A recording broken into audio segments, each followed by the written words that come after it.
এবার পানিহাটির ছবি দেখাবো কি হচ্ছে সেখানে। সাতটা ঠেক আর সেখানে বিজেপির অভিযান। পালানোর আগেই সাতটা ঠেকের কর্মী একেবারে পাকড়াও। দেখুন, কান ধরে পা ধরে ক্ষমা চাইতে হলো। এই তো প্রমাণ আজকে হাতে নাতে ধরা পড়ে গেছে, কিষাণ মোর্চার হাতে ধরা পড়ে গেছে খদ্দার। বুঝতে পারছো না? না না, তুমি কি এটা তৃণমূল সরকার মনে করছো নাকি? বুঝতে পারছো না?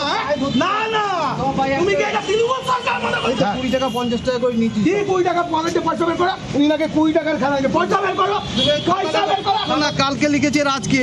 দাঁড়াও, তুমি দেখো, এই যে দেখো আমার ডেট, এই দেখো। কিসের সুযোগ দেবো? কেন দেবো? কিসের সুযোগ? আমি কি দায়িত্ব নিয়েছি তোমার? তোমাকে সুযোগ দেওয়ার দায়িত্ব নিয়েছি। অপারেশন আছে, রুগী আছে, কষ্ট করে খাও। একটা সুযোগ দাও, একটা সাতটা চালিয়ে বেআইনি কাজ করে খাবে।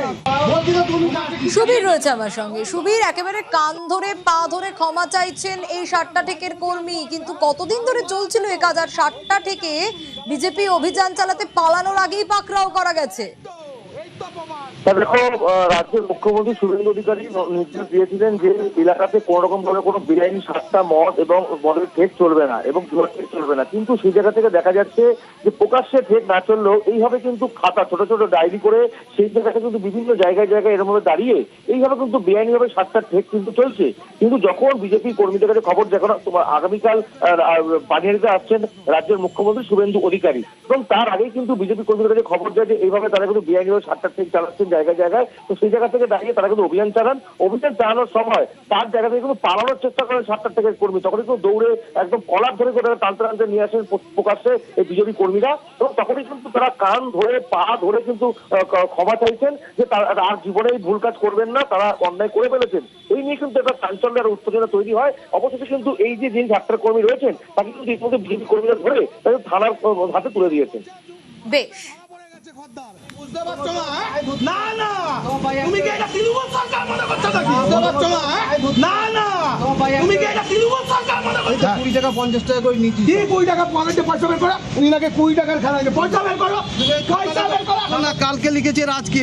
দাঁড়াও, তুমি দেখো, এই যে দেখো আমার ডেট, এই দেখো। কিসের সুযোগ দেবো? কেন দেবো? কিসের সুযোগ? আমি কি দায়িত্ব নিয়েছি তোমার? তোমাকে সুযোগ দেওয়ার দায়িত্ব নিয়েছি। অপারেশন আছে, রুগী আছে, কষ্ট করে খাও। একটা সুযোগ দাও, একটা সাতটা চালিয়ে বেআইনি কাজ করে খাবে। কাজ চালাবো না, অন্যায় হয়ে গেছে। আমি পেটের দায় করছিলাম, গরিব মানুষ, 4-5 মাস বন্ধ তো চালাতে পারছি না। ওই গরিব খেতে খেতে কাজ, আমার একটা ব্যবস্থা করে দাও, আমি খেতে খাবো। ভুল করেছি, অন্যায় করেছি, অন্যায় করেছি, আর করবো না, কোনো সময় যেন আর করবো না, আর কোনো সময় যেন করবো না। আপনি যা ইচ্ছা বলুন, আমরা আমাদের কাজ করেই যাব, আমরা চুরি করেই যাব, এইটা আমাদের ধর্ম।